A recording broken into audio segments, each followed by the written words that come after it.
la radio, o el periodismo de datos. Dependientes de grado y de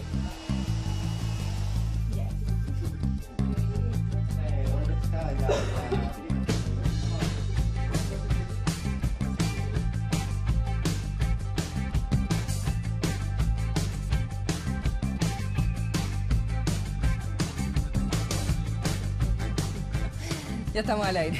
Ya estamos al aire, Siempre, eso es lo importante. Siempre nos pillan en otra cosa.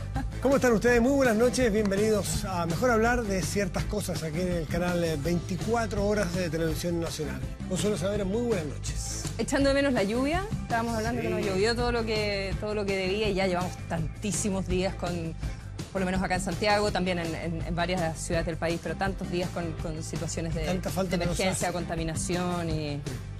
En cambio, el frío sí que se hizo sentir, al menos aquí en Santiago, ayer día sábado. Tenemos invitados que queremos de inmediato, panelistas invitados de inmediato presentar. Consuelo. Estamos con Carlos Tromben, él es una mezcla bien interesante, Carlos Tromben. Muchas gracias. Porque es periodista, es especialista en economía, fue editor de la revista Mera Economía un montón de tiempo, está en Mercado Futuro, el programa económico de Radio Futuro, pero es novelista, ha escrito varias novelas, en Huáscar, por ejemplo, pero también está haciendo periodismo de investigación y acaba de lanzar un libro que se llama Crónica Secreta de la economía chilena. Bienvenido, Carlos, un millón de gracias por acompañarnos. Y también estamos con José Ramón Valente, economista, socio de Consult, columnista de La Tercera, también está en el Consejo de la Universidad del Desarrollo. Vamos a hablar también, por supuesto. Panelista, hablemos en off de Radio Duna. Radio Luego el martes, Duna, Matías, ¿cierto? Compartimos micrófono. Pero menciono lo de la Universidad del Desarrollo porque vamos a hablar, por supuesto, de la reforma a la educación superior y de la cadena que hizo hoy día la presidenta. Carlos es periodista, pero un ecologista frustrado. Él es economista y es periodista frustrado. Es una buena combinación. frustrado para nada. No. Pero hace periodista. No, porque has desarrollado tu beta periodística claro, de analista. Vamos a estar así también conversando en el segundo bloque del programa con Eduardo Engel, economista también, ex presidente del Consejo Asesor para tomar todas las medidas anticorrupción, economista destacado, así que vamos a estar dentro de un ratito con él. Oye, antes de entrar en materia de reforma educacional, sabes que yo me quería detener como mujer, como chilena en realidad, en lo de la Erika Olivera. Me imagino Qué hito el fin de semana, ¿no? Sí, me imagino que muchos de ustedes lo leyeron o se enteraron. Nuestra abanderada, 40 años, una tremenda mujer luchadora, una maratonista de excepción en nuestro país y ella le contó a la revista El Sábado del Mercurio que fue abusada sexualmente por muchísimos años, cuando niña, cuando adolescente, hasta los 18 años, cuando ella decide irse de su casa en un contexto de mucha pobreza por su padrastro, que además es pastor evangélico. Solo mencionarlo porque como ella hay tantas mujeres, tantos niños que sufren esto, a los cuales mucha gente no les cree cuando ellos cuentan estas situaciones que están sufriendo, y creo que la valentía de Erika, su ejemplo como una mujer que sale adelante con esos ojos de pena, ¿verdad? Que ahora uno entiende quizás de dónde venían cuando uno conversaba con ella, pero que corre, que saca la cara por las mujeres, por ella, que surge, que saca la cara por el país con esta pena y este dolor tremendo, y ella ahora está llevando el tema ante la justicia, así que... Sí, pero más que un saludo... Un homenaje, realmente un homenaje y tanta ceguera que tenemos en estos temas. Yo creo que, Consuelo, más que fuera totalmente de libreto, de lo que habíamos conversado antes, más que detenerse, creo que puede ser un tema de unos minutitos antes de entrar a lo de educación, porque ¿cuántas Éricas Oliveras habrá en nuestra sociedad que no tienen la voz propia que tiene hoy ella por su talento atlético y por ser la abanderada? Es decir, ella levanta la mano y puede hablar. ¿Cuánto tiempo levantó la mano y no pudo hablar? O habló y no la escucharon porque era NN, incluso dentro de su familia, incluso con su propia madre, donde o no la escuchaba o no la quería escuchar, donde la carrera atlética parte, que es muy sintomático y es una figura muy fuerte, parte para escapar de algo en el entorno de su propia población. Y detrás de la micro que llevaba a su madre, me imagino que ustedes lo habrán leído, muchos de ustedes lo leyeron porque fue un tema muy obligado, les aseguro, muchas sobremesas de nuestro país, es el tema del fin de semana sin duda. Ella corriendo detrás de la micro que se llevaba a su madre todos los días, pero antes de eso ella le rogaba a su madre que la llevara consigo, para que no la dejara en su casa con su padrastro, que entre paréntesis, en su momento ella no siempre supo que era su padrastro, sino pensó que era su padre biológico, que la abusó de manera absolutamente consecutiva, ininterrumpida y con todo lo que ello significa. ¿Cuántas Éricas Oliveras hay hoy? A lo mejor algunas que nos están escuchando y que nunca las han tomado en cuenta. Y tomarme algo que dijo Érika Olivera hoy, aquí en TVN, en una conversación por voz. Dice, me siento aliviada. Hoy se sacó una mochila enorme, quizás eso la va a hacer capaz de correr más liviana y ganarse la medalla en sus últimos Juegos Olímpicos. Y si no la gana, da lo mismo. Da lo mismo, Creo que tiene da lo mismo. todas las medallas ya. Rescatar un poco lo que dice Consuelo en este tema tú dijiste valentía de ella, ¿no es cierto? En el sentido de que estas cosas que son tan personales, que son dolores muy... La verdad que siempre cuando uno los hace público, los revive. Entonces se libera, pero también es cierto que los revive, la gente te pregunta, te estigmatiza. O sea, hay una cosa ahí de o vivir privadamente con tu dolor o hacerlo público en beneficio de la sociedad. Un poco ella siendo una figura pública, al hacer esto público también probablemente ayuda a que otra gente pueda hacerlo también público, sienta, tenga... Y en el caso de ella, ¿no es cierto?, que fue abusada sexualmente, o otros casos que pueden ser de la misma índole. Entonces, la verdad que yo creo que el tema de ser súper valiente digamos, en aceptar el dolor que significa hacer esto público en beneficio de otros, digamos, porque tú te lo puedes guardar. Digamos, hay un tema ahí con la madre también, ¿no? Que hay una, por lo que ella acusaba o mencionaba en su relato, que había una complicidad de la madre que vio esto durante mucho tiempo y miró para otro lado. Y esa suele ser la realidad del abuso sexual al interior de las familias. Entonces, la complejidad de esas relaciones entre esa esposa y ese esposo son dignas de análisis, ¿no? Por la sociedad chilena. ¿Cuál es el grado de minusvalía psicológico, emocional de una esposa frente a un marido que sabe que está abusando de su hija y no hace nada porque en este caso, yo no quiero hablar de las convicciones religiosas de las personas, pero en este caso también es un pastor, representa a Dios, Dios es hombre. Seguramente eso lo ayudó en su coartada. Lo que pasa es que no estamos allá adentro, no sabemos, tampoco se trata de hablar de la situación familiar particular, dolorosa, compleja y quizás con cuántas capas y de dependencia psicológica, económica, en fin, de lo que sucedió ahí, pero para mí, no sé, la enseñanza es escuchar. Siempre escuchar, siempre hacerle caso a la guata cuando uno ve a alguien triste, complicado, decir, ¿qué pasa ahí? ¿Qué está pasando? ¿Qué hay detrás de esa historia? Y la misma Érika Olivera contaba que una de las cosas que la motivó a irse y a romper con esto también fue que en un minuto la prensa íbamos y entrevistábamos a su padre, a su padrastro, y la estaban entrevistando ella y hacíamos contacto en directo, vamos con la familia. Y ella tenía que ver en televisión y ella con los ojos llenos de lágrimas porque estaban entrevistando a quien abusaba de ella. Entonces, siempre escuchar, siempre escarbar un poquitito más, siempre ponerse en los zapatos del otro y escuchar a los niños, finalmente. Sí. Yo no puedo cerrar esto sin agradecer nuevamente, yo no lo conozco personalmente, Rodrigo Fluxá, que es el periodista del Mercurio que hace esta nota, por la elegancia que tiene para hacer estos temas con el talento además de escritura, pero sin el morbo, sin aprovecharse, sin sacar partido propio. Así que felicitaciones a Rodrigo Fluxá, que no tengo gusto de conocer personalmente, sí de leerlo, que nuevamente nos sorprende con una gran historia. Es del sábado del Mercurio. Sí, vale la pena leerla si no han tenido la oportunidad de hacerlo en la revista del sábado. Bueno, cadena nacional hubo hoy de la presidenta, planteando entonces lo que va a ser la presentación dentro de las próximas horas al Parlamento del esperadísimo proyecto de educación superior, que es el último pilar de toda la reforma educacional que ha impulsado el gobierno. Escuchemos parte de las palabras de la presidenta en esta cadena. ¿Cuáles son los pilares del nuevo sistema que estamos proponiendo? En primer lugar, se consagra y refuerza el carácter mixto de nuestra educación superior, donde conviven instituciones estatales con instituciones privadas en un ambiente de autonomía y pluralismo. Ahí están los pilares, el carácter mixto que se garantizará. Los otros pilares son la nueva institucionalidad, que va a haber una subsecretaría de Educación Superior, una superintendencia, una agencia de aseguramiento de la calidad, y después está el marco de financiamiento. Yo creo que por ahí es uno de los temas más complejos, porque a través del financiamiento es donde algunas universidades temen que se termine la autonomía, y donde algunos no tienen la certeza de que esta discusión logre separar bien o que logre más bien reconocer bien el carácter de aporte público de algunas universidades que son privadas. Pongamos la católica, que es como la típica, ¿no es cierto?, la más tradicional. Entonces digo, van a discriminar entre la Chile y la Católica por hacer como las dos más típicas. Una es pública, la otra es privada. Pero ¿quién duda que las dos prestan un tremendo aporte histórico ya al desarrollo de este país desde lo público? ¿No es así? Ese es el principal temor. No sé qué piensan ustedes, muchachos. Este proyecto claramente tiene unas complejidades enormes. Yo particularmente creo que el tema de gratuidad universal, ¿no es cierto?, es bastante injusto. Yo sé que es una opinión que no es compartida por todos, digamos, pero yo creo que es bastante injusto. Un país que no tiene los recursos financieros como para garantizarlo, y nos hemos dado cuenta en estos 2 años que no es así. Hemos ido mucho más lento de lo que se había ofrecido originalmente. Y hoy día en este proyecto probablemente va a quedar también bastante claro que si llegamos alguna vez va a ser en mucho, mucho tiempo más.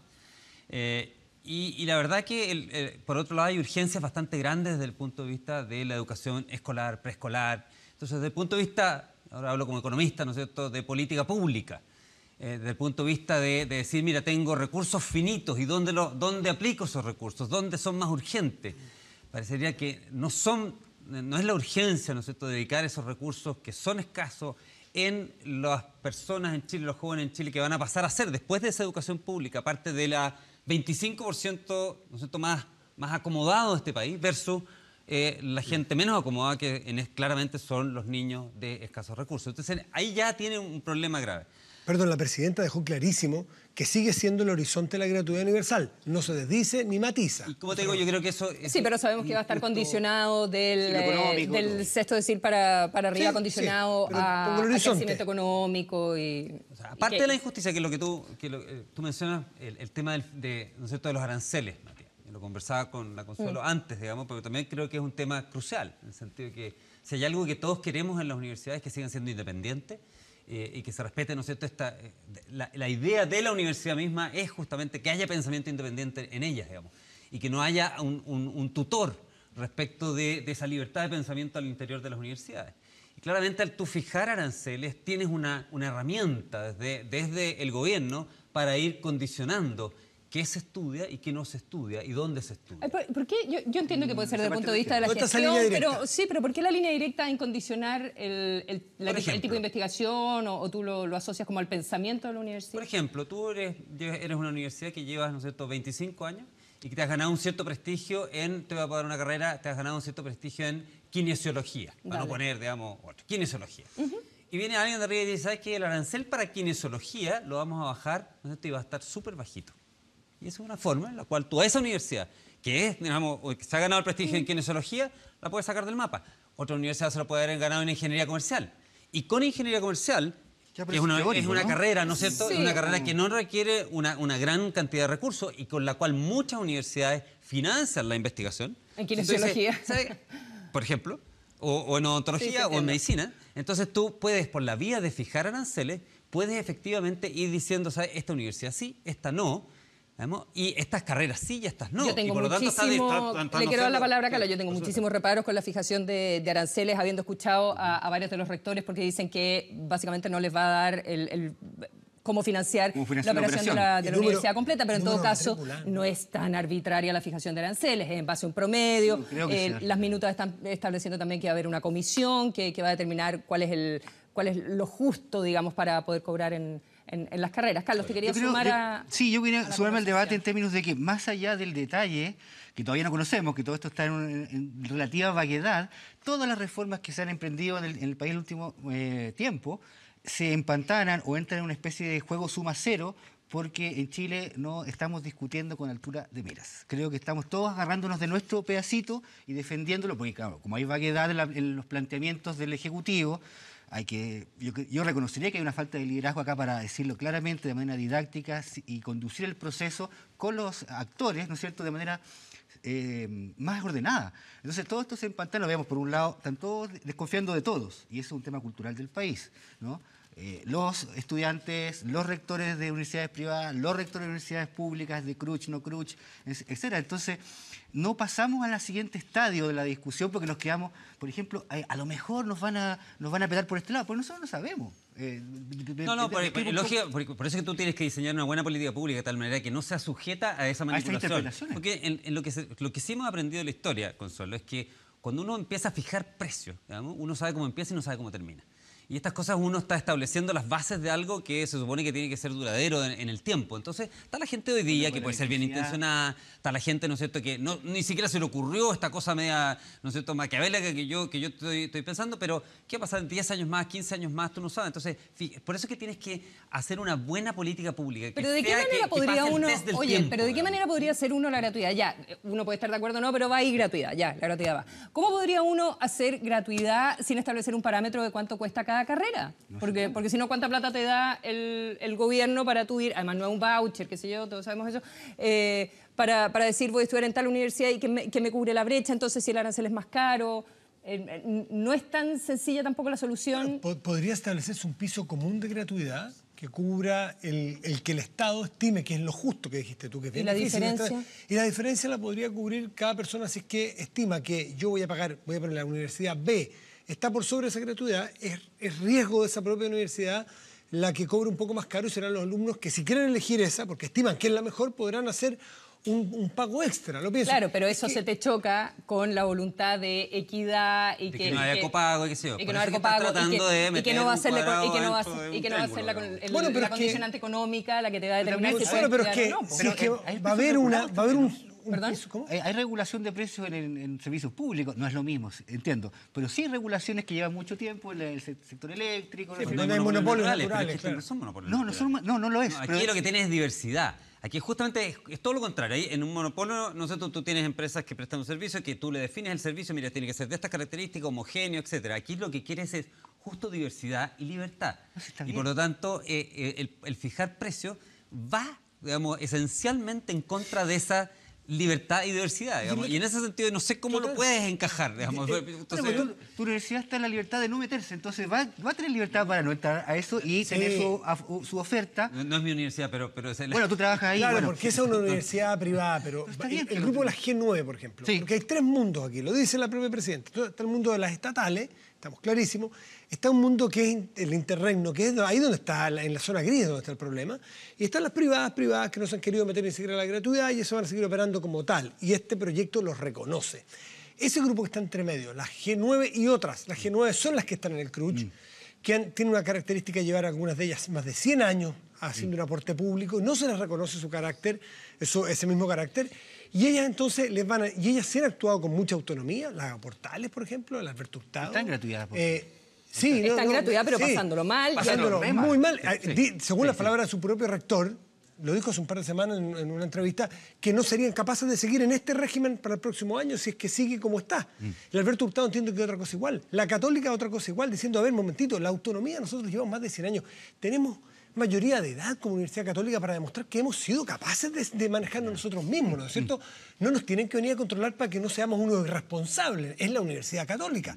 Por lo tanto, la autonomía o el problema de la autonomía no solo tiene que ver con la fijación de aranceles, tiene que ver con la fijación de matrículas y cupos, porque cuando el Estado es el que te va a financiar, le dice, usted en Derecho, 20, en Medicina, 30. No, es que fíjese que yo estimo que tenemos una función social muy importante en la medicina. No, 20.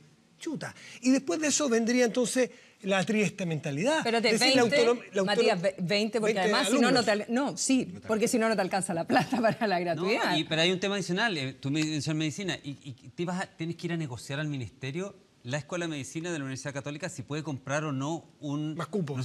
Una máquina que necesita, digamos, o te fijas, o una máquina de diálisis nueva que salió con nueva tecnología. Entonces, ya no puede decidir solo porque tiene que ir a pedirle permiso. No, pero espérense, porque aparte de la gratuidad, que es lo que no hemos hablado, está toda la discusión sobre el otro financiamiento. Aportes basales, aportes de investigación, o sea, de qué manera el aporte fiscal directo y el aporte fiscal indirecto se reconvierten para asignarse a todas las universidades con preeminencia para las estatales, pero también incorporando a la convocación pública, la G9 dentro del CRUCH, y a todas las que se van a adscribir a la gratuidad.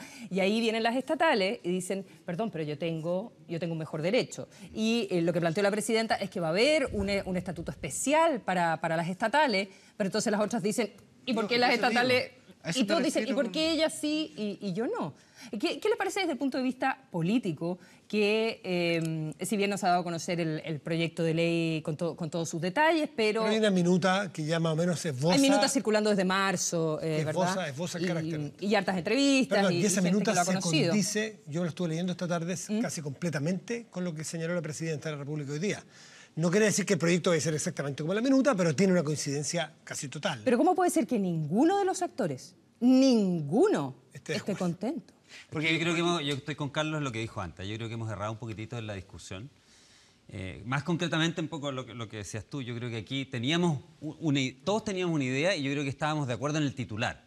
Todos queremos, digamos, educación de calidad y no queremos que nadie, ¿no es cierto?, que quiera estudiar, que tenga los talentos para estudiar, se quede afuera por problemas financieros. Esos eran los dos titulares que en Chile nosotros estamos todos de acuerdo. Yo creo que ahí sí que estamos transversalmente de acuerdo. Pero ahí a bajar... Había otro titular que era el lucro, que fue el que movió toda la máquina. Yo creo que es posterior, para pero conversar de te lo esto. concedo y yo creo que justamente ahí es donde nos empezamos a enredar. Cuando pasamos de este objetivo, digamos, que parece bastante... Consensuado, claro, consensuado, digamos, nacional. calidad y que nadie se quede afuera por temas financieros y empezamos a meter, ¿no es cierto?, los temas de copago, si es estatal o no estatal, si hay lucro o no hay lucro. En las universidades obviamente no hay lucro, pero estamos en los institutos profesionales, etcétera. O sea, ahí es donde nos enredamos, digamos, en el diseño de la política pública y estamos supeditando estos objetivos que tenemos todos los chilenos a, ¿no es cierto?, objetivos secundarios que ya son más, digamos, propios de ciertos Sectoriales, actores claro. y en el que al final lo que tenemos es un proyecto que no le gusta a nadie. Mira, yo me imagino cómo es la situación. Porque yo he estado en algunas instancias,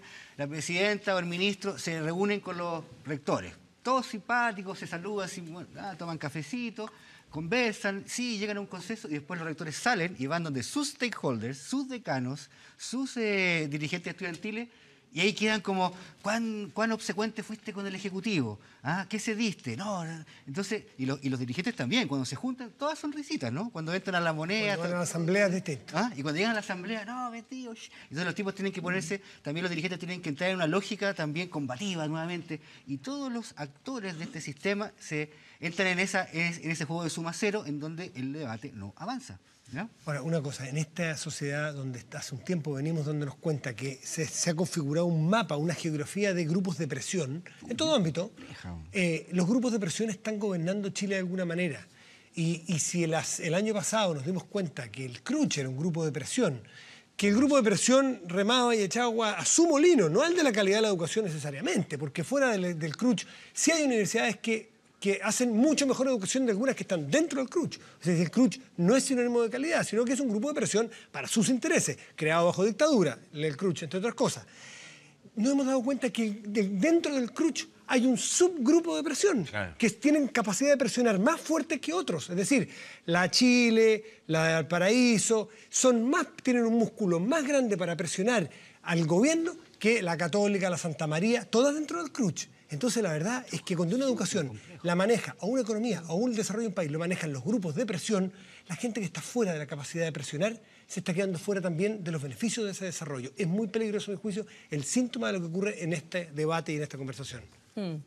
Sí, bueno, lo vamos a ver entonces en lo que viene de esta semana y vamos a tener mayor claridad de qué es lo que se está planteando. Eso sí, yo celebraría que en lo que hemos ido conociendo, sí, respecto de la calidad, hay hartas instituciones que se están, tratemos de ver el vaso medio lleno, ojalá que sean instituciones que funcionen, que tengan buenos profesionales trabajando adentro. Hay una preocupación especial por una institucionalidad que vele por el cumplimiento de los objetivos de la reforma, pero muy orientado a calidad, superintendencia, estupendo. Y eso evidentemente que hay que celebrarlo cuando tenemos tanta disparidad en el tipo de universidad y tanta disparidad en la calidad de las carreras que se ofrecen, porque claro, los muchachos, las familias hacen un tremendo esfuerzo económico. Había un chanterío enorme en lo de la universidad, eso está claro. Y tú no sabes lo que estás estudiando finalmente. Pero de nuevo ahí tienes un espacio para hacerlo mal enorme y por lo tanto, de nuevo, el objetivo, ¿no es cierto?, de que haya, que en el fondo tú vayas a una universidad y que recibas lo que te están ofreciendo,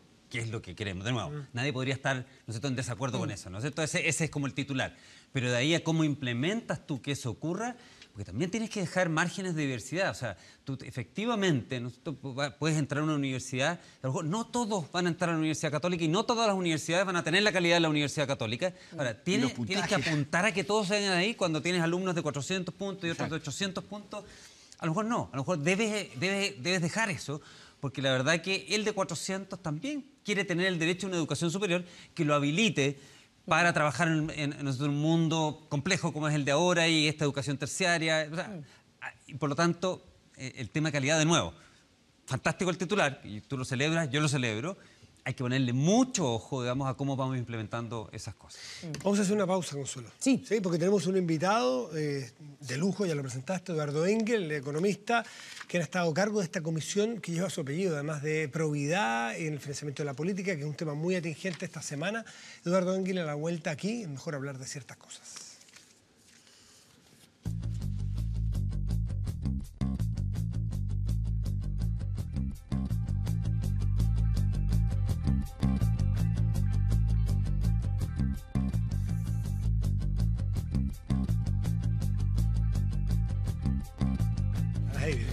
Somos un equipo rebelde. Estamos de vuelta.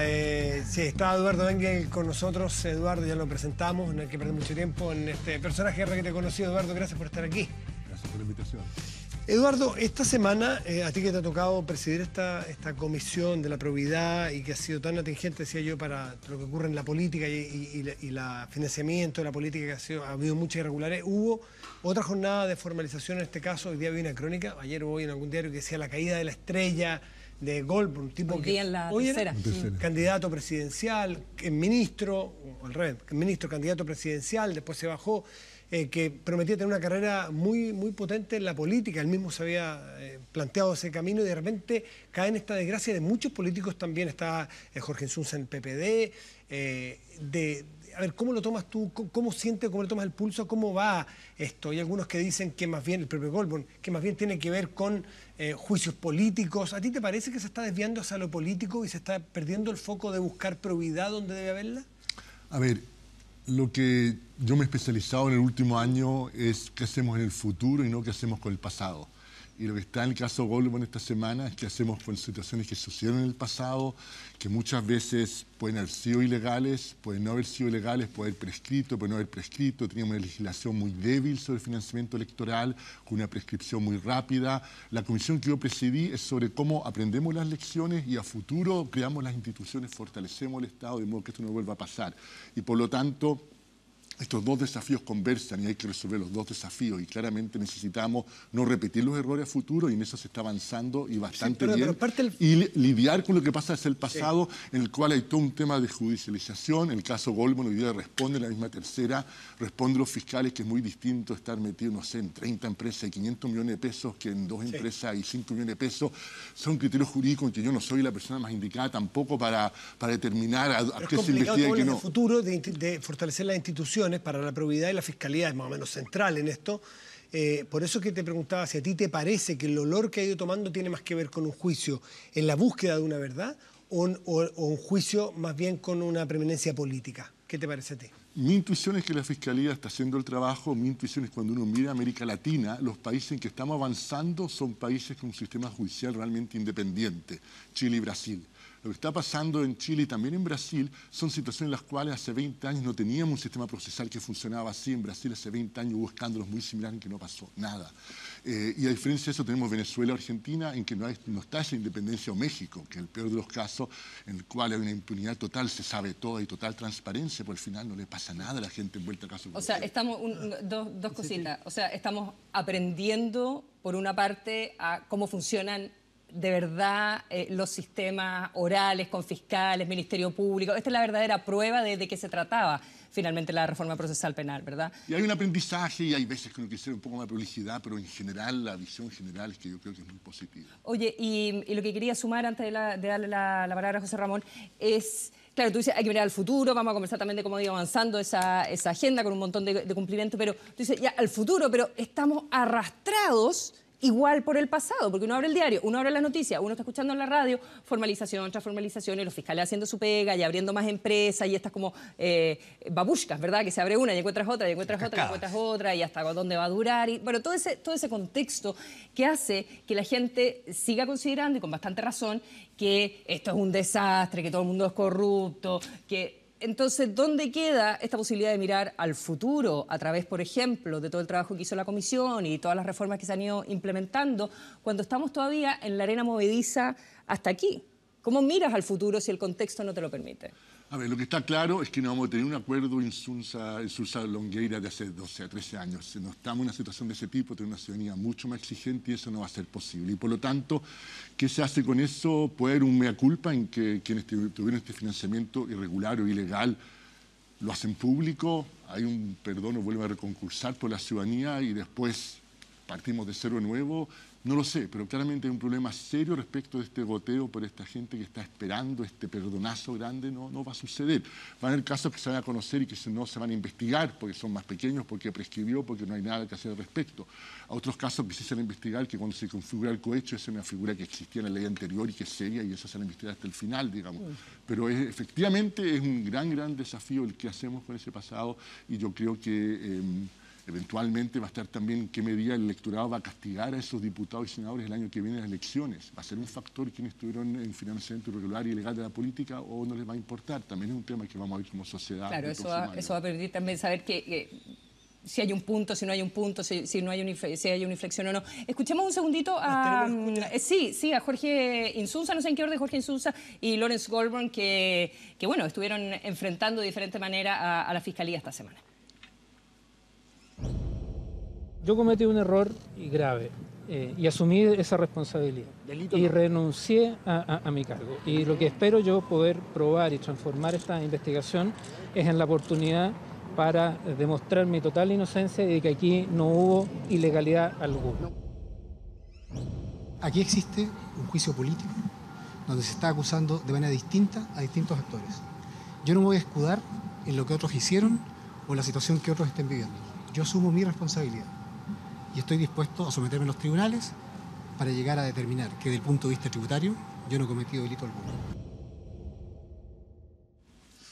José Ramón. Bueno, obviamente este es un tema, digamos, súper complicado. Yo tenía un comentario a tu pregunta, la que le hiciste a Eduardo Matías respecto de que dice, bueno, aquí, ¿cómo conjugamos el tema de las cosas que se hicieron en el pasado versus el futuro?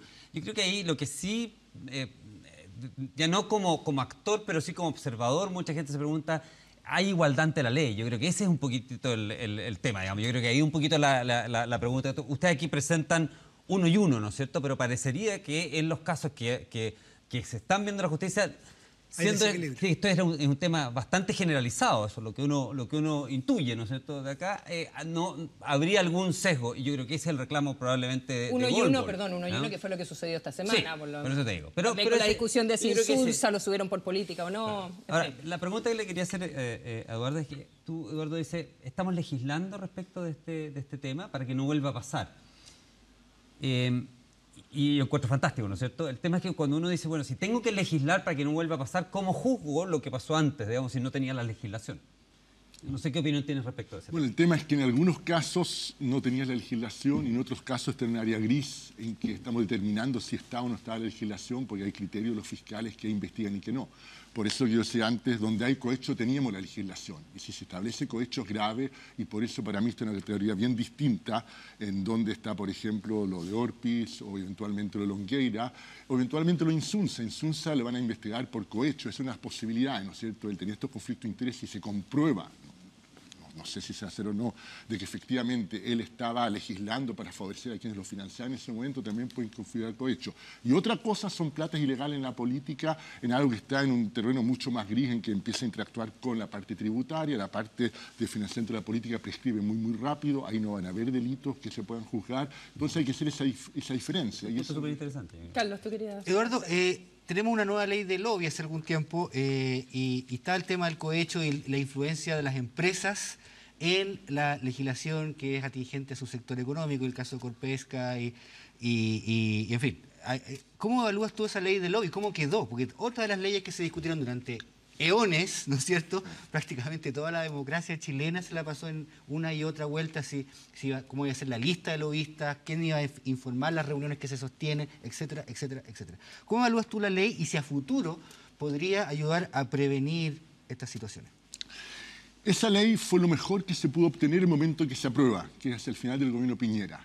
Y no había piso, no porque un sector o el otro sector, porque entre los dos sectores no había más que lo que se logró. Fue un avance importante, es una ley de lobby, pero tiene ciertas falencias importantes también, y en el Consejo Asesor que presidí lo hicimos notar y dijimos, seamos un país serio, esperemos 2 años de la nueva ley antes de revisarla, esos 2 años se cumplen ahora en noviembre, y en ese momento sugerimos, revisemos esa ley y tengamos cuenta 5 o 6 temas. El primero que tú ya mencionas, se centra la ley en que el sujeto del lobby tiene que llevar el registro, el ministro, el subsecretario. Lo correcto es que los lobistas lleven el registro, porque son muchos menos, sería mucho más simple, es el estándar del país desarrollado. Me consta que la RULE trató eso y no tuvo el piso político, así que claramente se intentó y no se pudo. Ay, explícame por qué eso es controvertido. ¿Por Porque qué la diferencia o por qué los lobistas no quisieran los lobistas son hacerlo? poquitos y Nadie los se reconoce funcionarios como públicos... lobista. Bueno, hay algunos que sí, o si no, en Chile tenemos estos dos conceptos, uno es lobista y otro es que persona que tiene intereses porque no ganan plata, al final no es tan distinto. Pero básicamente son miles y miles de autoridades y unas pocas empresas de lobby, entonces ellos saben a quién están representando, que ellos lo digan, se registren, digan cuánta plata reciben, orden de magnitud, de distintos intereses. A mí me encantaría saber los lobistas para las leyes que vienen, cuánta plata reciben del lobby para lograr tal o cual cosa, sería un dato interesante. Entonces ese es un tema. Y el segundo es que la ley, los abogados dicen que es interpretable, pero en la práctica, si tú te reúnes con un ministro en su oficina, es sujeto de ley de lobby. Si se reúnen en un matrimonio y hablan de la ley que a ti te interesa, no es sujeto de lobby. Eso no está bien. Lo que es relevante es el tema de la conversación y no dónde sucede. Si tú te reúnes con una autoridad y hablas sobre los intereses en juego, eso da lo mismo donde sucede, si es jugando fútbol, voleibol, caminando por la playa o en la oficina de la autoridad, eso es lobby, así en los países en que esto funciona. Ya, pero mejor. eso requiere de una madurez enorme, que se encuentran 2 personas en un semáforo tomando helado o en una heladería y uno puede ser sujeto de lobby y entra en la conversación de manera espontánea, que el tipo tenga el rigor de llegar a decir, me encontré con tal persona, le planteé tal tema. Distinto es lo otro, que tú vas a la oficina, le pides una audiencia a un ministro, bueno, eso sí que te queda registrado. Pero por lo menos... No sé si en un país del mundo donde un lobista se encuentra en un lugar, en una conferencia de otro tema, y empieza a comentarle el tema y va a ir a decir que hizo ese lobby, que habló con esta persona. Absolutamente. Ahora, la alternativa, ¿no es cierto?, es decir, señor ministro, nos tomamos un cafecito aquí abajo y conversamos y no está registrado. Eso, en teoría, con una de las interpretaciones podría hacerlo hoy día. Estoy de acuerdo que al final del día requiere un comportamiento ético de las personas involucradas en una regulación, pero por lo menos que queden claro lo que está en juego. Si es conversación telefónica no sería lobby. En general yo creo que hay que apuntar en esa dirección, porque si no es serio. El porcentaje de avance de todas las recomendaciones de la comisión que tú encabezaste, Eduardo, es bien destacable, es bien Hay leyes incluso, impresionante. Sí, toda la iniciativa legislativa están como en un 80% de avance, tengo Algo menos, no tanto. Tenemos ¿No tanto? un poco más del 50, pero lo importante es que... pensé que era como de abril o algo así esas cifras. Pero ver un poco, mira, tenemos 21 áreas temáticas que puso este Consejo, hay 5 áreas con leyes aprobadas, en que ahora viene la implementación, que también es un desafío, y ahí estamos monitoreando desde la sociedad civil. Hay otras 5 leyes que están en el Congreso para salir este año, y hay algunos temas que ojalá vengan en el futuro.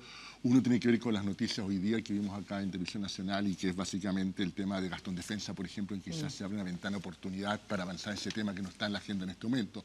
Pero claramente hay un número importante de temas en que ya hay leyes que ahora hay que implementarlas bien. La ley no garantiza que va a funcionar, aunque sea una buena ley, y otros temas muy interesantes en que estamos con proyectos avanzando en el Congreso este año, con el compromiso del Gobierno, del Ejecutivo y del Legislativo de sacarlo adelante. ahora te quería preguntar, por ejemplo, todas las leyes que tienen que ver con la interna de los partidos políticos, con las primarias, con toda la democratización, y ahora vimos lo que pasó con las primarias, y resulta que a nadie le gustan las primarias en realidad, y que es un tironeo permanente, y ahora las primarias son como una mala palabra. Entonces todo lo que se avanzó para que hubiese como un sistema más abierto para determinar los candidatos. Estamos en una transición. Las primarias que hubo ahora son las primeras primarias con la nueva ley. Yo encuentro que decía tan baja la participación. Sí, yo también. Primaria, La forma 250.000 personas. La forma en que se... No, pero ¿en Fíjate cuántas que, de hecho, los cabildos de la Constitucional son como 60.000. José Ramón, ¿en 4 cuántas, veces menos. ¿en cuántas comunas se hicieron primarias? 90 por ahí. Poquísimas. Hay un tema que comunas, la- de estoy de 300 acuerdo, habitantes. estoy de El acuerdo, tironeo y todas las peleas de la nueva Pero mayoría el cambio cultural, en el cambio CERVEL. cultural, Consuelo, el cambio cultural en los partidos va a tomar un poquito de tiempo, ¿no es cierto?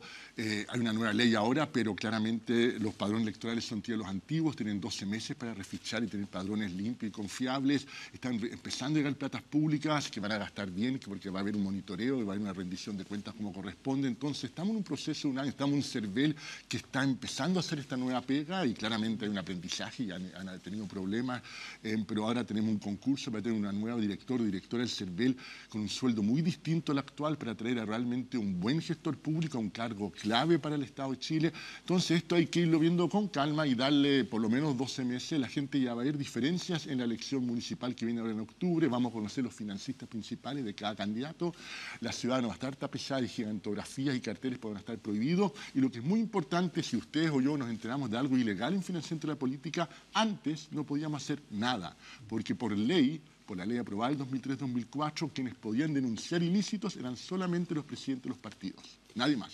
Eduardo, yo tengo una Y ahora duda. podemos denunciar cada uno de nosotros y va a haber un CERVEL que va a estar ahí para fiscalizar. Tú planteas muy bien este tema, pero probablemente parte de lo que ustedes mismos plantearon nosotros, rebajar los topes, digamos, en términos del financiamiento, el financiamiento máximo, la cantidad máxima de plata que se gasta en una campaña, ¿no es cierto? Gasto electoral, claro. Gasto electoral. Entonces, yo tengo una duda ahí respecto del incumbente, el que está dentro, el que está en el Estado en el minuto y que de alguna manera puede arreglárselas para utilizar, ¿no es cierto?, el Estado para hacer campaña. Ustedes se metieron en ese tema, vieron ¿Se cosas para cuantifica? eliminar eso. Hay dos ¿Se cosas. cuantifica o no se cuantifica? Porque ahí tú tendrías una ventaja, ¿no es cierto? Si tú dices, mire, a todos los candidatos Todos que no pueden están en el gastar Estado 100. pueden gastar la mitad de lo de antes. Pero usted que está en el Estado, no, usted puede seguir haciendo, ¿no es cierto?, estas mañitas como para utilizar el Estado, Pero ahí- entonces como que le ahí, da José- un beneficio muy grande al incumbente. Ahí, José Ramón, hay que mirar un poco la historia, porque los números, los topes se duplicaron en el 2012 cuando el padrón electoral se duplicó.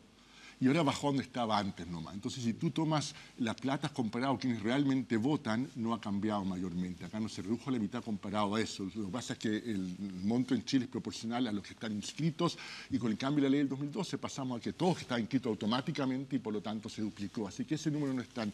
No, En la medida no que es tan voten, grave. porque no por inscritos, es por Claro, votantes. la plata, Tiene que votar más gente, lo que pasa es que los digamos, topes sí. antes no se fiscalizaron, ahora se van a fiscalizar, es otro tema. Pero los topes hoy día son muy similares a los topes del 2011, no han cambiado mayormente. Sí, pero Ahora, el la segundo pregunta es- tema es la preocupación de la ventaja que tiene alguien con el Estado detrás de lo de ella, digamos. Propusimos una serie de medidas para limitar eso, algunas fueron recogidas en el Congreso y otras no, digamos. Pero efectivamente uno quiere, por ejemplo, ahora que los alcaldes, ¿no es cierto?, que no puedan aumentar el gasto en publicidad durante las campañas, que no puedan aumentar la contrata en los municipios durante las campañas, y esas medidas están en nuestras propuestas y algunas fueron recogidas y otras no lo fueron.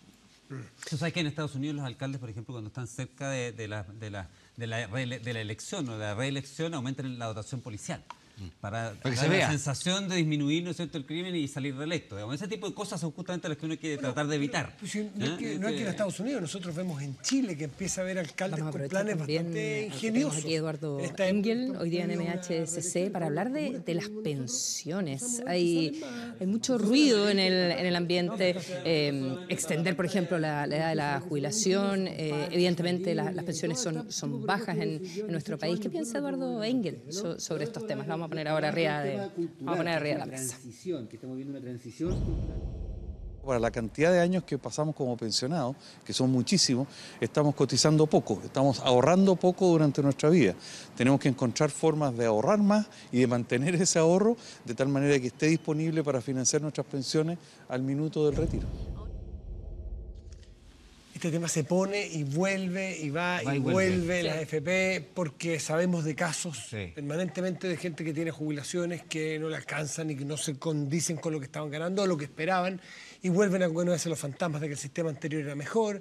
Esta semana hubo dos noticias, hubo dos noticias puntualmente. ¿Tú, Carlos? Sí, parece que estamos tomando más antioxidantes, estamos haciendo más jogging, estamos más sanitos, entonces estamos viviendo más. ¿no es cierto?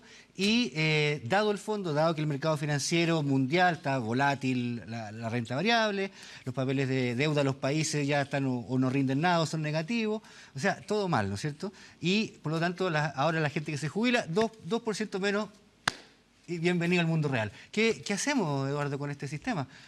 Hay mitos mitos urbanos respecto a que al de reparto es mejor, en fin. Yo dije dos noticias porque esta semana, por eso nos traemos el tema a la mesa, supimos y de hecho lo vieron en las noticias, probablemente todos ustedes, que en Perú se aprobó esta posibilidad que el 95% de las personas libremente, los cotizantes, retiraran sus fondos de capitalización. Puede sacar un individual. 95% de lo que tenía ahorrado después de los 65 años. Exactamente. Y además, y en Chile, eso fue en Perú, y algunos dicen, pero qué buena idea, ¿cómo no lo hacemos nosotros también? Vamos, hagámoslo de Perú. Y otros también, y otra noticia que pero sí sucedió en Chile, es que se cambió la tabla o el cálculo esto de la tabla de mortalidad, ¿no es cierto? Es decir, estamos viviendo más tiempo, por lo tanto va a haber un recálculo total de las pensiones. En Perú solamente para hacerle, no es que se haya aprobado ahora, se partió la implementación. Perdón. Exactamente. Por lo tanto, ya hay ciertos datos de cómo se comportó la gente en este primer mes, ¿no? Y la gente muy masivamente eligió retirar esa plata y de acuerdo a datos de la Superintendencia de Pensiones de Perú, se conoce que mayoritariamente la gente decidió gastársela. Entonces, es un tema de política pública relevante. O sea, tú obligaste a la gente a ahorrar para pensión y después le das la opción a que retira plata y la gente decide gastársela. Entonces, ahí hay como una contradicción bastante grande. No sé qué opina tú. A ver, hay un primer tema que es que estamos viviendo más tiempo y por lo tanto hay un tema que en algún momento algún presidente o presidenta va a tener que dar la mala noticia a los chilenos que vamos a tener que trabajar más tiempo o imponer más para nuestras pensiones. Eso es inevitable, en muchos países está pasando, es muy impopular políticamente, en Estados Unidos llevan chuteando esto para adelante décadas, digamos, pero llega el momento en que esas cifras alcanzan y el tema es bien dramático, porque hace 20, 30 años nos jubilábamos y en promedio vivíamos 10 años más y ahora nos jubilamos a la misma edad y vivimos 20 años más. Entonces, entre 75 y 85 no parece mucho, pero en fondo 10 versus 20 es el doble tiempo el cual tenemos que poder vivir a partir de nuestros ahorros, de la misma plata. Entonces, hay un problema. En Europa dice que los 67 son los nuevos 65.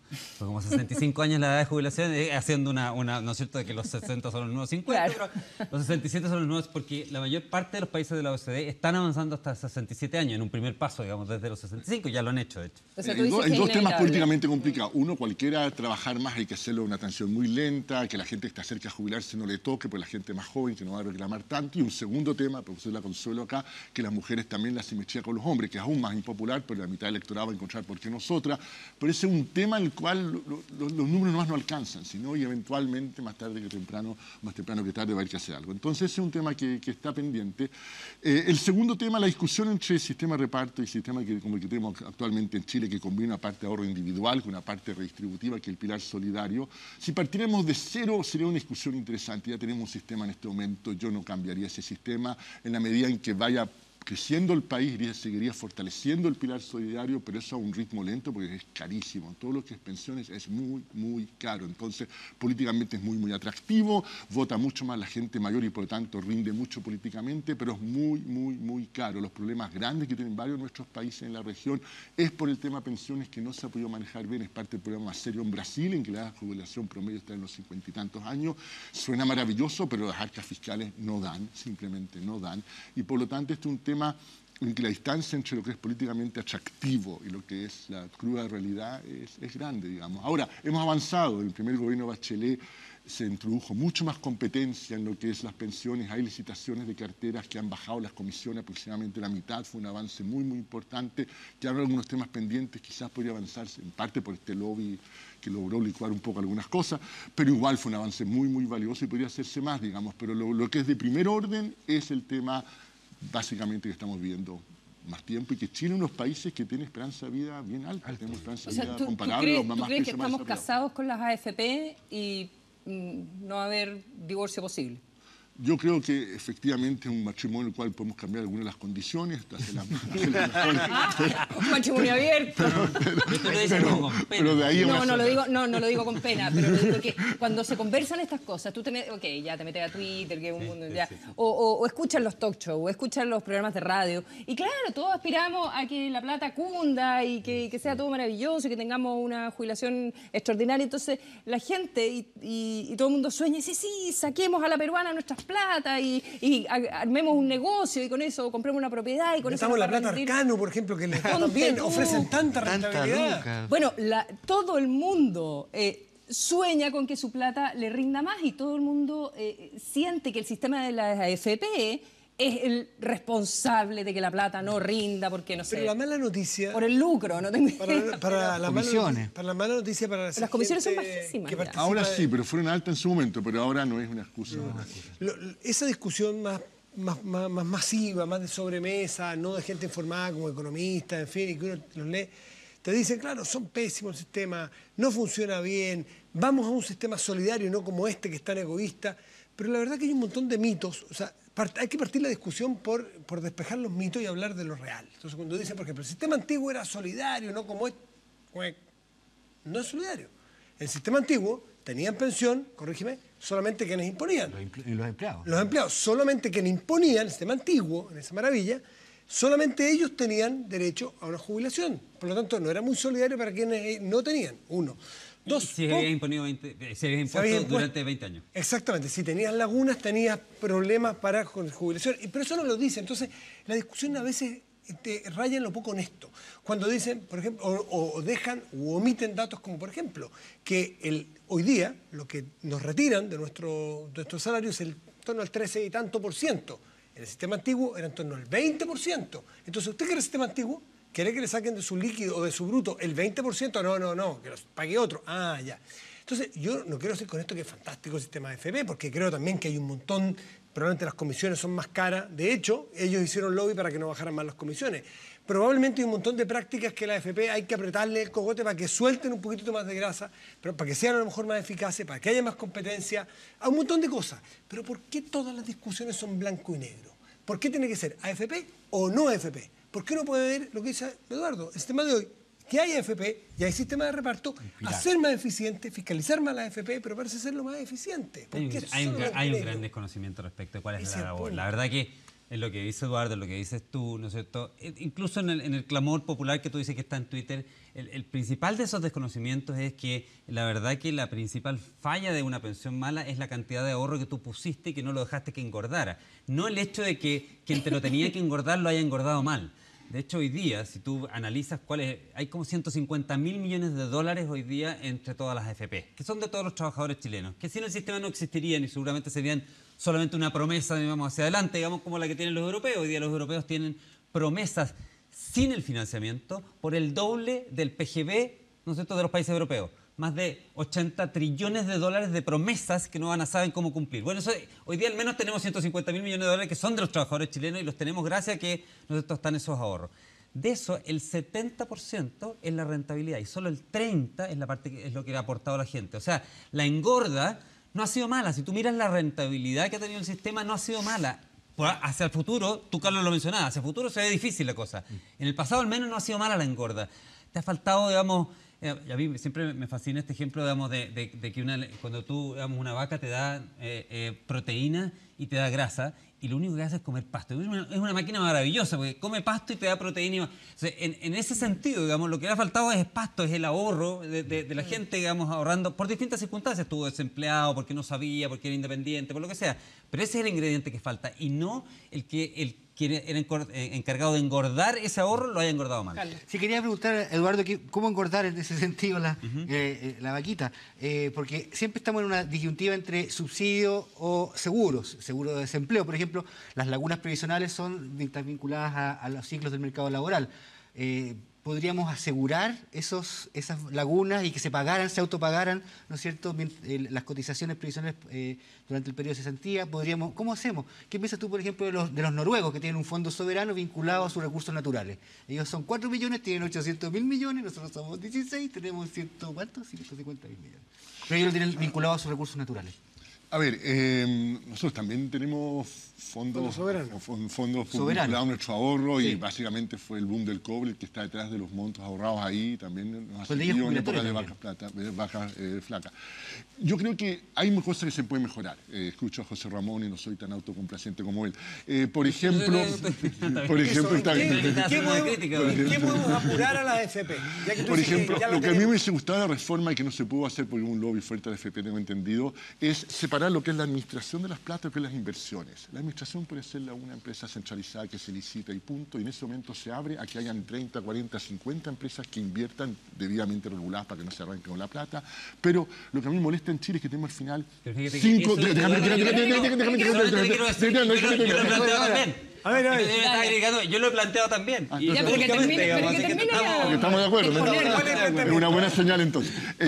La idea es básicamente en Chile al final, es una caricatura, pero 5 o 10 personas determinan cómo se invierten esos 150.000 millones de dólares. Yo quiero mucho más variedad entre esa gente. Además, esa gente suele ser gente bien conservadora y que tiene una visión de mundo que ni siquiera interpreta a los chilenos. ¿Por qué no tener mucho más gente que invierte esas plata? Y eso se lograría si uno saca todo el tema de la administración, de la parte de gestión de los fondos, y en ese momento el sistema sueco, esencialmente, en que se puede hacer eso. Una administración más común y muchos inversores. que compitan por rentabilidad de inversores. ¿Tú también lo has planteado? ¿Te parece bueno? ¿Están de acuerdo? Me parece fantástico que haya mucho más cabezas pensando, digamos, y por lo tanto que la AFP, como ocurre en muchos sistemas de pensiones, puedan decir, mira, ¿sabes qué va? Este pedazo, yo no sé, manejo 30.000 millones de dólares, lo voy a pasar 1.000 a este señor, 1.000 a este otro, con esta política de inversiones de esta forma. Es genial. Y tú no eres autocomplaciente. ¿Tienes críticas a cómo se administra hoy día? Porque ahí está muchas quejas de los chilenos, que se administra abusivamente, según muchos chilenos. ¿Eso es mito o es verdad? A ver. De nuevo, uno tiene que medir las cosas no por la guata, digamos, sino por la realidad de los números. La realidad de los números es que los retornos obtenidos por el sistema de pensiones, dados los riesgos asumidos, son buenos. ¿Ya? Y son buenos, digamos, no lo digo yo, lo dice la OECD, lo dice, digamos, cualquier estudioso del sistema. Y por lo tanto, insisto, ahí no está la fuente del problema. Y tú podrías haber discutido respecto a las comisiones. Hoy día tampoco hay discusión respecto a las comisiones. Son de verdad muy bajas las comisiones marginales. Entonces, ¿por dónde podríamos la mitad? Entonces, este tema de por ejemplo, dar mayor diversidad a la forma en que dado que hay 5 FP o 6 FP, digamos, que hayan, no sé, 20 administradores de fondos, bueno, por supuesto, digamos, yo creo que siempre los sistemas son perfectibles. O sea, decir, mira, esto es perfecto, no hay que tocarlo. No siempre es voluntad. No siempre es voluntad que sea perfectible. Y a lo mejor... Mira, fíjate que las FP han tenido una enorme cantidad de cambios. Dentro de ellos, por ejemplo, me tocó participar en uno. Recuerda que hasta hace no mucho tiempo había un solo fondo. ¿Sí? Hoy día hay 5. Eso para la gente ha sido súper positivo, digamos. Pero vamos a la pregunta. No te respondí en realidad, Carlos. Entonces vamos a tu pregunta y lo dije al comienzo, pero muy rápido. Yo creo que el pilar solidario tiene que irse fortaleciendo en el tiempo, pero con las platas que haya, digamos. Es decir, tuvimos una reforma tributaria que aumenta en 3 puntos el producto de la recaudación de impuestos, un aumento importante. A mí me parece que era el momento para hacerlo y que está bien, digamos, pero uno puede estar redistribuyendo cantidades enormes de dinero sin que eso sí tenga un efecto negativo sobre tanto lo que es cohesión social como inversión. Y por lo tanto, en la medida en que sigamos creciendo y hay un momento en que uno va fortaleciendo ese pilar solidario con ideas como la que tú dijiste. ¿Fortalecer es aumentar en monto o en tener un elemento más redistributivo? El problema que tiene el sistema nuestro es que la parte de ahorro personal, cada uno ahorra para sí solo y la gente que gana muy poco termina también jugando con muy poco, ¿no es cierto? La gente que pasa por lagunas largas termina aún peor. Entonces uno tiene una pensión mínima, una pensión básica solidaria, etcétera, que va haciéndose cargo de esas personas, pero haciéndose cargo dentro de la medida de los recursos que hay. Y que aumente en monto esa... que aumente en monto eso, que se haga algo de tu idea, por ejemplo, de las lagunas laborales que tengan las personas, ir viendo cómo hacerlo de un seguro también para que todo el mundo tenga una pensión lo más digna posible. Ahora, de todas maneras, explícame un poco cuál es la relación entre tasas de interés, cuando están bajas, y el momento en que yo me jubilo. Mientras más baja la tasa de interés, vas a tener menos al jubilarte, y lo que está pasando en el mundo en los últimos años, en que no sabemos si esto es definitivo o solamente transitorio. Yo cruzo los días que sea transitorio, pero hay gente que dice, ¿sabe qué más? Estamos en una nueva etapa en la cual las tasas de interés van a ser más bajas para siempre. Si eso es cierto, vamos a jubilar todos con aún menos jubilación y o vamos a tener que trabajar más tiempo, porque el fondo, esa vaquita que engorda es la tasa de interés. La tasa de interés es el ritmo al cual va creciendo ese pastito. O sea, el que se para está vaquita jubilando, el que se está jubilando hoy. No, pero esto es una cuestión acumulativa de muchos años. Los últimos 2 o 3 años no son tan importantes para cuando te vas a jubilar, pero la gente que hoy día tiene 20 o 30 años, que vaya cruzando los dedos que estas tasas bajas los últimos 10 años sea algo transitorio y no permanente, porque si no van a tener Yo más allá de toda esta discusión me gustaría preguntarle a Eduardo, ya que está desde el lado de los no los autocomplacientes, porque le decía José Ramón, que es crítico, pero que... Me gané el mote, ¿viste? Por eso, que lo tuve Póngale que el discutir. GC, por favor. Está bien, no, Obvio. perdona. Te lo sacaste muy bien entonces. Porque tú juegas el que me decir, yo creo que ya estamos con esto, tenemos que seguir adelante, no echaría todo por la borda, pero también hay que mejorarlo, ¿no es cierto? Por eso le dijiste lo que le dijiste a José Ramón. Bueno, ¿cómo hacerlo? Raya para la suma, para que tengamos mejores jubilaciones. ¿Dónde hay que apretar? ¿Dónde hay que afinar este instrumento que está sonando desafinado en varias partes y la gente está muy molesta, llegando incluso a querer tirar el instrumento por la ventana? ¿Cuáles son los puntos críticos? Aparte de las lagunas, a lo mejor... No, porque los puntos críticos han estado acá. Son las lagunas, son las posibilidades de que muy poca gente esté diciendo cómo se invierte. Y esos son los puntos en que realmente uno va a poder mejorar la calidad de la jubilación de las personas. Y el tercer tema es que el país siga creciendo para poder tener un elemento solidario que es redistributivo cada vez mayor. Pero esa parte no es de un día para otro. Es decir, en esa parte tenemos 3 puntos del PIB adicionales que se están gastando buena parte en temas que ya... Que el país siga creciendo. Oye, tocaste el tema. Tienes que enseñar a ahorrar. ¿Al AFP estatal sirve para algo? Yo creo que sirve poco, pero tampoco daña mayormente. Digamos, yo creo que no es una solución de fondo a estos problemas, a pesar de que sí que hay gente que cree que es algo muy, muy importante. Hay ciertos mercados en los cuales tener un participante estatal es muy valioso. Yo creo que el Banco del Estado juega un rol muy, muy importante en la banca. Hay momentos clave en la historia, por ejemplo, la recesión en que los bancos bajaban las tasas lentamente, a pesar que el gobierno subsidiaba, el Banco Estado entraba y marcaba, y lograba esta especie de cartel o no cartel, pero lograba bajar las tasas más rápido. Pero el caso de la AFP, ya con las comisiones que hay ahora, con las licitaciones que hay, están compitiendo mucho más seriamente que hace 10, 15 años y por lo tanto la AFP estatal no va a contribuir mayormente a que haya más competencia y se corren los riesgos de que con qué criterios va a invertir, qué pasa si a esa AFP le va mal, realmente el Estado al final es responsable implícito, no lo veo como una panacea. Nombraste la frase que en todo economista surge en todos los temas, mayor crecimiento. Cuando se habla de educación tenemos que tener más crecimiento, tenemos que tener más plata. En las discusiones políticas vemos a Sebastián Piñera hoy día en su campaña política, en los diarios diciendo también, con su lanzamiento de campaña también, que es el crecimiento. Tú que eres del sector de, no sé si era una mayoría, el progresismo, exconcertación, como quiera. No, nueva mayoría. Nueva mayoría. Concertación. Exconcertación. Exconcertación. Dije. Qué retro. Por eso dije ex. ¿Tú crees que tu sector ha pecado de alguna manera, que se le acusa de tener ese complejo de no poner el crecimiento sobre la mesa como el buey que tira la carreta? ¿Sientes que se ha dejado de lado y que a este gobierno le ha faltado el énfasis, la vocación por el crecimiento? Porque lo mencionaste también para la AFP, parece ser la piedra angular de todo sistema, de toda política pública, primero crecer. No he dicho que sea primero, ¿no es cierto? El tema aparece en muchas conversaciones, un elemento importante, pero hay otros elementos también muy importantes. Chile tuvo 25 años de crecimiento rápido y con poca redistribución, casi ninguna, y por lo tanto llegamos a una etapa en que yo estoy convencido, sí venía el momento de enfatizar redistribución, enfatizar tener una sociedad mucho más inclusiva. Yo por eso apoyé a este gobierno y sigo apoyando los objetivos que tenía este gobierno. Y en ese contexto hay que equilibrar lo que es crecimiento con lo que es redistribución, con lo que es tener una igualdad de oportunidades, una sociedad más inclusiva, y es un desafío bien complicado. Estamos en una etapa en que pocos países han pasado los últimos 50 años, que somos un país de ingresos medios, estamos muy por encima del resto de América Latina, y el próximo salto que viene no lo ha dado prácticamente nadie en los últimos 50 años, y aquellos que lo dieron fueron casos muy particulares y muy especiales, Corea del Sur, Singapur, que no tienen nada que ver con nosotros.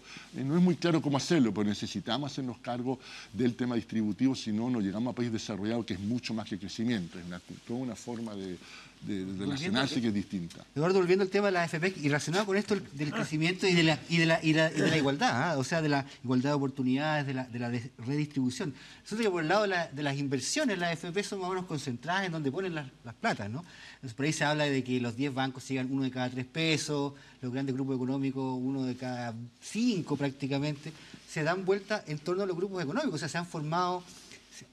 A ver, ¿crees tú que las AFP han permitido apalancar el crecimiento de grupos que siempre aparecen aquí en las redes sociales como los villanos, Luxer, Angelini, bla, bla, bla? ¿Crees tú que eso ha sido tal y que por lo tanto ha contribuido la AFP a concentrar el ingreso en Chile?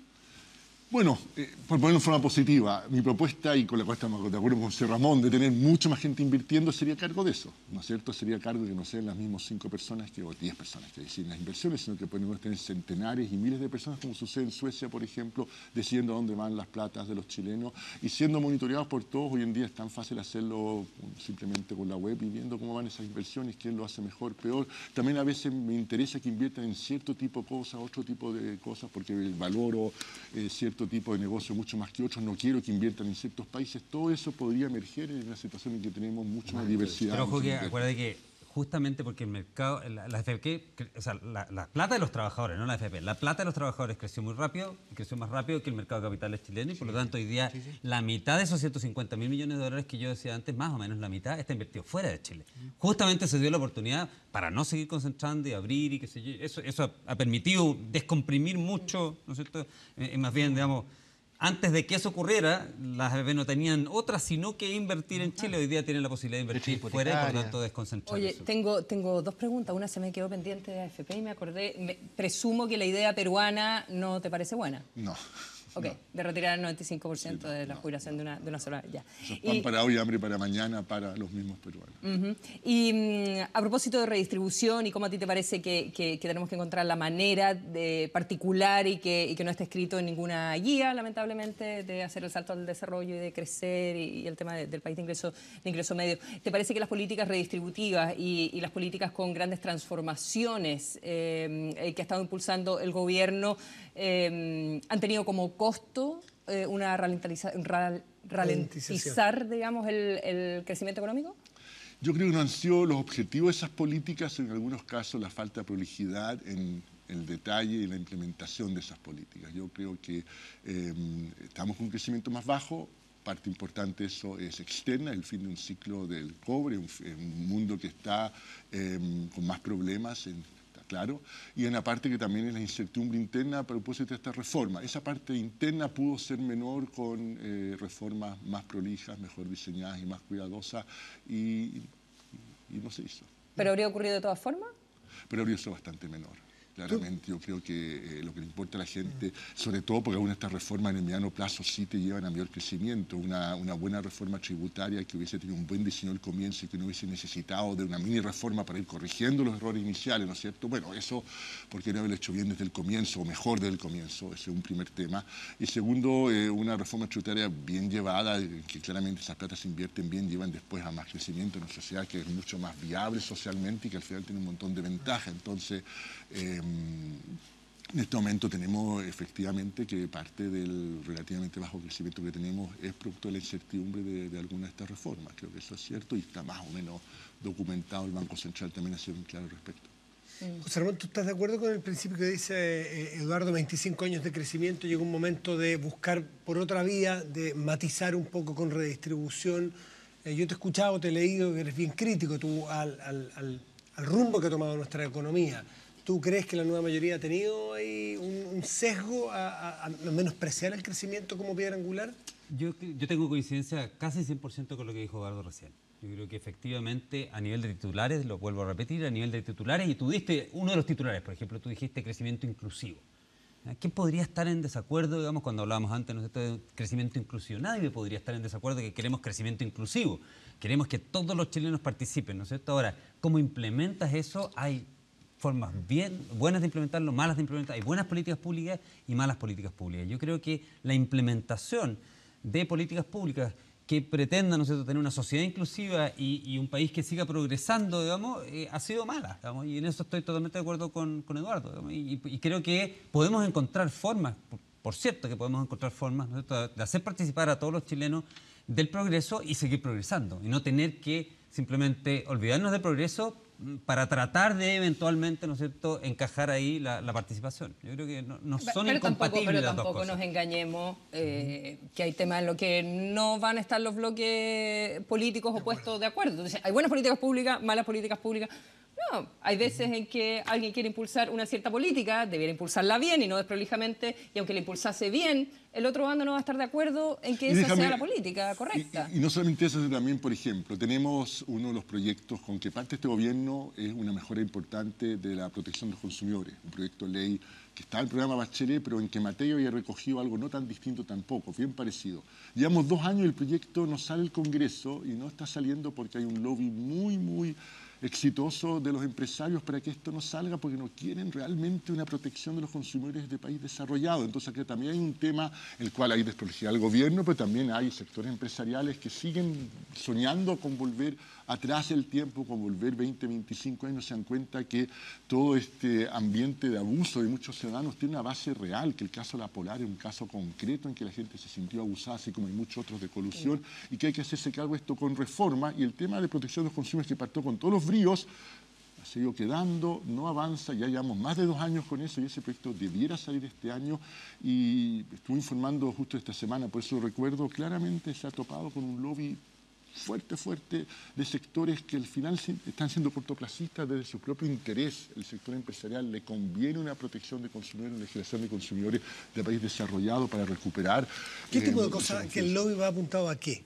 Oponerse a cosas que nos parecen a todas lógicas, ¿no es cierto? Si tenemos consumidores más responsables, también más contentos, que no se sientan abusados, van a ser consumidores más activos y este mercado, este sistema funciona en base a el combustible, son los consumidores. Sí. Por lo tanto, nos suena lógico que sea el empresariado el que se oponga a tener más y mejores consumidores. ¿En qué se han opuesto? Bueno, por ejemplo, en tener un CERNAC que va a poder poner multas serias cuando hay abuso de los consumidores. La práctica hoy en día no tiene esa posibilidad de que haya multas serias, de que sean multas proporcionales al daño que se causa. Puede tomar iniciativa en acciones colectivas, más de lo que se hace hoy en día, tener asociaciones de consumidores que también, en el fondo hoy en día las asociaciones que tenemos son sumamente débiles, porque no tienen recursos para nada, que tengan algún financiamiento público y después transparencia al respecto y rendición de cuentas. Ahí hay un temor a cualquier organización de los consumidores, es legítimo que los empresarios estén organizados, pero por otro lado la cuestión está muy difusa y es bien ¿Ese lobby es exitoso a nivel parlamentario? En la práctica ha sido súper difícil. En cada comisión que ve esto aparecen... Está vinculado a financiamiento, supongo. Lo sabremos en el futuro, cuando tengamos transparencia al respecto. Podemos especular de que sí, pero la evidencia no es dura en este momento. No necesariamente. ¿Por qué, José Ramón? No necesariamente. Porque es convencimiento por buenas razones. No, porque por ejemplo tú quieres, ¿no es cierto? Tú quieres obviamente mercados más competitivos y hay un incumbente en un mercado que en un momento dado dice, mira, ¿sabes qué? Sí, desde el punto de vista social queremos, digamos, mercados más competitivos, en todos menos el mío, digamos. Entonces tú tienes ahí, ¿no es cierto?, ese señor que está tratando de que no le pongan su mercado competitivo. Es parte de su labor y es parte de las autoridades el no hacerle caso, digamos, a él y así generar la competencia que tenga que haber. La competencia es parte de la protección del consumidor, es parte, a mi juicio, la parte más importante. La mejor forma de proteger a los consumidores es que hay mercados hipercompetitivos, ¿no es cierto? Entonces, no necesariamente... Pero no solamente eso, la competencia es muy importante, pero también es importante resolver los problemas de información que tienen los consumidores, la debilidad que tienen frente a los productores. No es solamente... Yo llevo de vuelta en Chile 4 años y me frustro con mi empresa celular, un montón de cosas. Me están esperando 20 minutos por teléfono y cada vez que quiero descontinuar un servicio es imposible hacerlo. Hay que llenar no sé cuántos formularios. Hay cosas chicas que habiendo vivido en Estados Unidos 10 años son súper distintas todavía entre Chile y un país desarrollado. Pero en el caso, pero pueden haber discusión, yo digo, en la formulación de una ley puede haber una discusión. Tú puedes poner una multa y a lo mejor quien está ahí a cargo de hacer el proyecto por una multa súper excesiva. Es súper legítimo que ahí venga una organización de empresarios y diga, ¿sabe qué más? Esta multa es excesiva por tal y tal razón. O sea, está bien que se produzca la discusión, no que se entrampe. Yo creo que hay que avanzar y estamos todos de acuerdo de nuevo en el titular. Mercados más competitivos y ojalá nosotros protección a los consumidores. Hay que competir con cortes comerciales también. Vamos a hacer una pausa y volvemos, que es mejor hablar de ciertas cosas.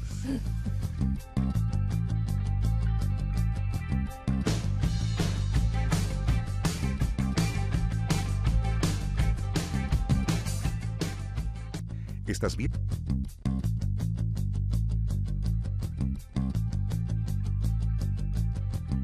La Comisión Fiscalizadora de Consuelo Saavedra sobre la hora. Estamos haciendo un esfuerzo por terminar a las 12 de la noche, un esfuerzo que va a ser completamente inútil porque acaba de decidir don Matías que vamos a hacer una ronda más. No, estando tú se va a cumplir. No, yo quiero aprovechar también de una pautita más. Ah, ¿ves? Ya, parte. Ya. Sobre situación económica, el subsecretario de Hacienda, Alejandro Mico, fue como bien explícito en los últimos días. Dijo, algunos en la nueva mayoría no se están dando cuenta del momento económico por el que estamos pasando. Quiero, como tu diagnóstico...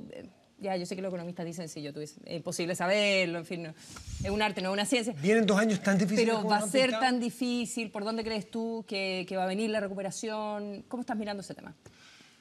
Vienen 2 años difíciles y el gran desafío es el próximo presupuesto de la Nación. En ese presupuesto hay que ser cuidadosos y no incrementar demasiado el gasto público. Las señales de Hacienda, a mi juicio, son las correctas, pero políticamente no va a ser fácil, porque estamos llegando a un ciclo electoral en que las presiones políticas en el pasado y también en el futuro son grandes.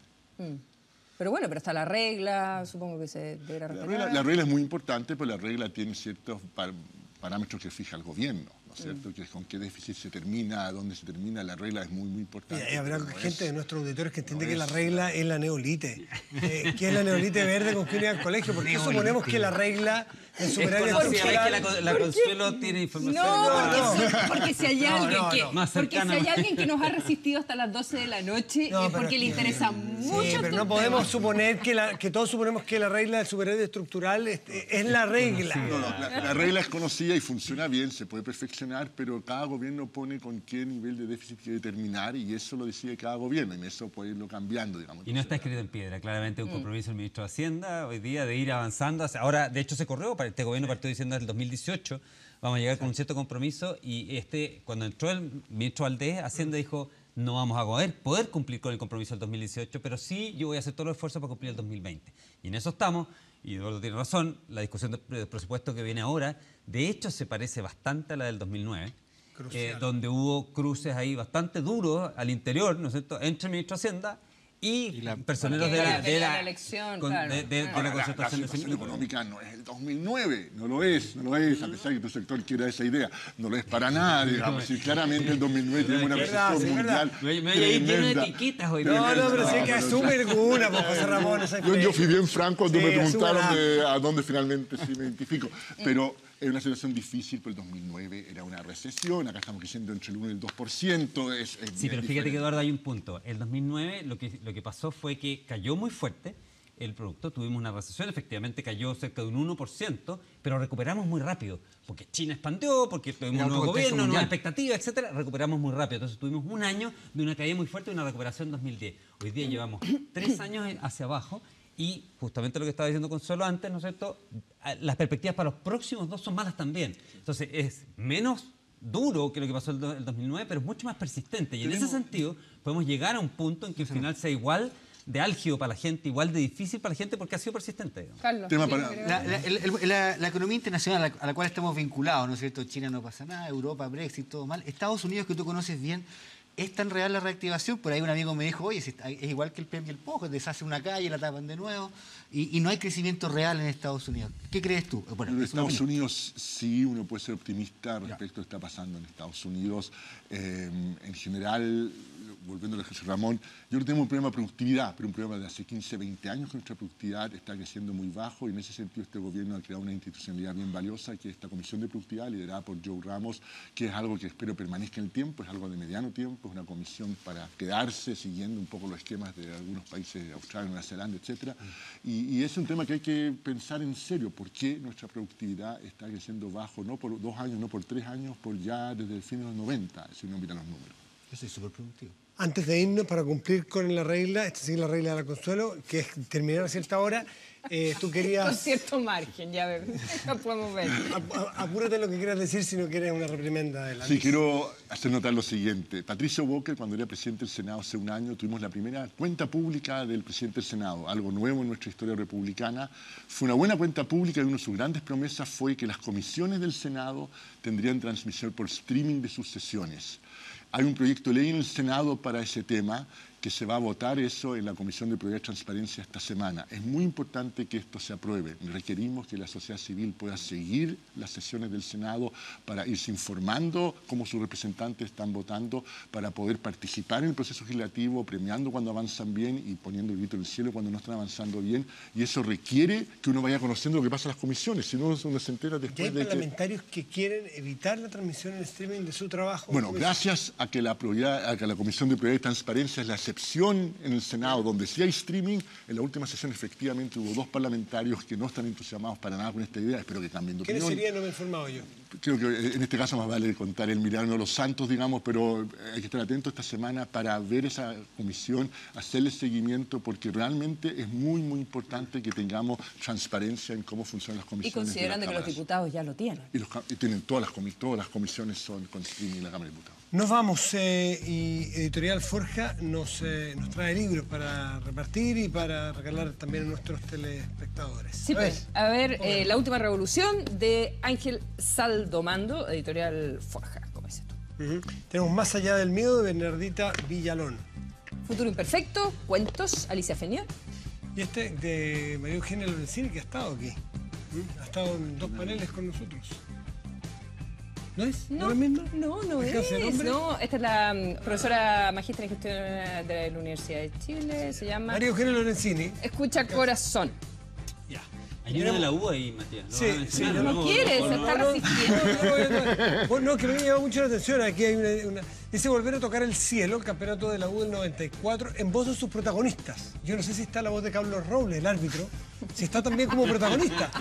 Porque está la gente... No habrá perdón ni olvido. Nunca habíamos visto a Matías tan Sí, comprometido con la causa. está la gente de ese plantel de la U, me parece bien, pero también hay un protagonista que se vistió de negro ese año 94. Oye, Matías. No sé si está... Oye, y vamos también a sumar, no lo tenemos acá, pero el último libro de Carlos, La Crónica Secreta de la Economía Chilena, también para premiar a quienes nos acompañan con el hashtag MHCC por el Twitter todos los domingos en la noche. 1.000.000 de gracias, José Ramón, Carlos, Eduardo. Gracias a ustedes. Muchas gracias. Y ustedes también, pues. Mañana este programa se repite en nuestra señal de cable a las 20 horas. Es un hit los lunes a las 8 de la noche. No te rías. No. Me alegra. Esto es una cosa curiosa para estudiar. Le va incluso mejor a la repetición que al original. Se pueden ver ustedes Una mañana. hora más temprana, una hora... Que les vaya muy bien. Muchísimas gracias, Consuelo. Hasta mañana. Nosotros nos reencontramos. Que y tengan con una buena ustedes semana. el próximo domingo nos reencontramos porque es mejor hablar de ciertas cosas. Chao.